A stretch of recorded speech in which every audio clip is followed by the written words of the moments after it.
Bax, çantanızı götürsək, brend malıdırmı? Bəli. Sən neçə almısınız?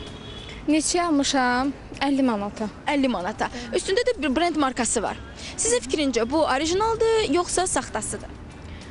Nə bilim valla. Sözünə görə ki brend marka giyin.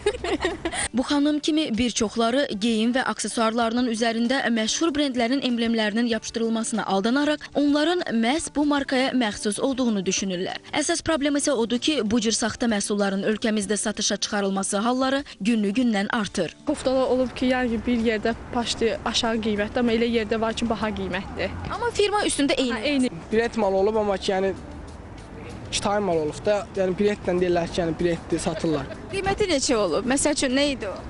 15 manat, 20 manat. Mütəxəssislər də deyirlər ki, son dövrlər brend malların saxtalaşdırılması əvvəlki dövrlə müqayisədə xeyli peşəkarlaşıb. Marketoloq Yusif Vəliyevin sözlərinə görə malın orijinallığına əmin olmaq üçün dükandan onun pasportunu tələb etmək lazımdır. Eyni zamanda hər məhsulun özünə məxsus olan kodu var. Bu kodu brendin internet səhifəsinə daxil etməklə onun haqqında məlumat əldə etmək mümkündür. Bununla yanaşı hər məhsulun özünün gizli işarəsi də olur. Misal üçün, köynəklərdə əsasən qol hissəsində düymənin aşağısında arxa tərəfdən, yəni onu açıb baxdıqdan sonra markanın adı yazılır.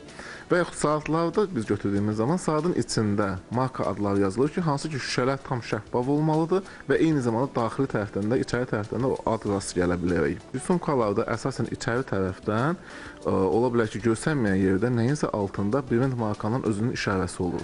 Anti-inhisar siyasəti və istehlakçılarının hüquqlarının müdafiəsi Dövlət Xidmətinin şöbə müdürü Şahin Nağıyevin sözlərinə görə hansısa brendin adından qeyri-qanuni istifadə edildiyi zaman həmin əmtəyi nişanının sahibi təsdiq edici sənədləri təqdim etməklə şikayət edə bilər. Amma bu məsələdə istehlakçılarının da hüquqları pozulduğundan onların da şikayət etmələri mümkündür.